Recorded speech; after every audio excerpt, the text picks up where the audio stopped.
अध्यक्ष महोदय, मैं आपका धन्यवाद देना चाहता हूं। देश के बहुत महत्वपूर्ण सवाल पर आपने मुझे पूछने का समय दिया है। अध्यक्ष महोदय, ये सरकार किसी और का रिकॉर्ड बनाए न बनाए, लेकिन पेपर लीक का रिकॉर्ड जरूर ये सरकार बनाएगी।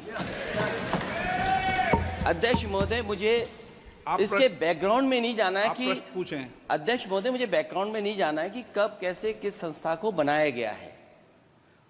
पूरे देश के छात्र इस पे आंदोलित थे। लगातार अखबार और सीबीआई की जांच के बाद चीजें सामने आ रही हैं, लोग पकड़े जा रहे हैं, जेल भेजे जा रहे हैं।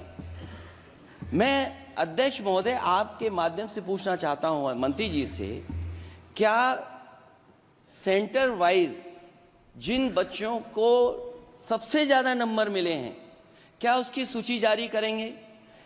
30,000 सीटें जहां हैं, कई सेंटर अध्यक्ष महोदय ऐसे हैं जहां 2,000, 2,500 बच्चे पास हो गए हैं। सरकारी सीटें 30,000 हैं, कई सेंटर में 2,000 से ज्यादा पास हो गए।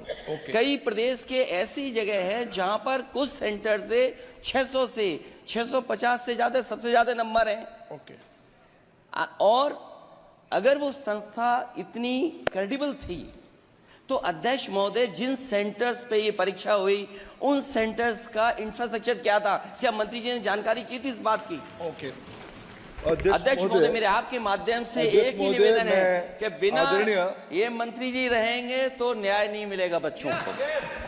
अध्यक्ष महोदय, आदरणीय अखिलेश जी की प्रश्न का मैं विनम्रता से उत्तर देना चाहूंगा कि अभी अभी सुप्रीम कोर्ट में जो चल रहा है केस, सुप्रीम कोर्ट ने ऑर्डर दिया पूरा विद्यार्थियों की सूची को वेबसाइट में उपलब्ध करा दो।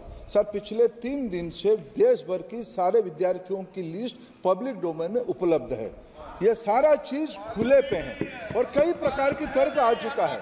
सर, मैं एक अभी उसमें केरल के विद्यार्थी भी अच्छे किए हैं, क्या हम ये कहेंगे भी वहां भी कुछ गड़बड़ी हुई थी? ऐसे आरोप करना, मैं देश की ग्रामीण इलाका, देश की एसटी इस बार सबसे अच्छा परफॉर्मेंस करने वाले देश की एसटी, एससी, ग्रामीण बैकग्राउंड, आर्थिक पिछड़े लोगों की है। क्या हम उनकी मेधा को हम चुनौती देते हैं? और बाकी रहा क्वेश्चन पेपर लीक की, सर मैं शुरू से मेरा एक स्टैंड रहा, राजनीति नहीं करना, लेकिन अखिलेश जी जब वहां दायित्व में थे उस सूबे की, सर सारे सूची है कितने बार उत्तर प्रदेश में क्वेश्चन पेपर लीक हुए हैं। माननीय एक मिनट प्लीज, एक मिनट। राहुल गांधी जी, आप प्रश्न पूछना चाहते हैं?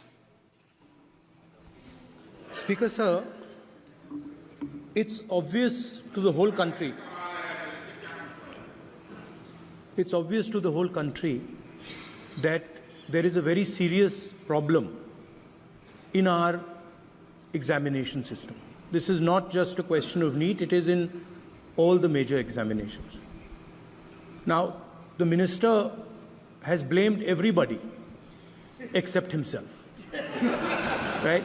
I don't even think he understands the fundamentals of what is going on here. आप प्रश्न क्या है आपका? आ रहा हूं सर।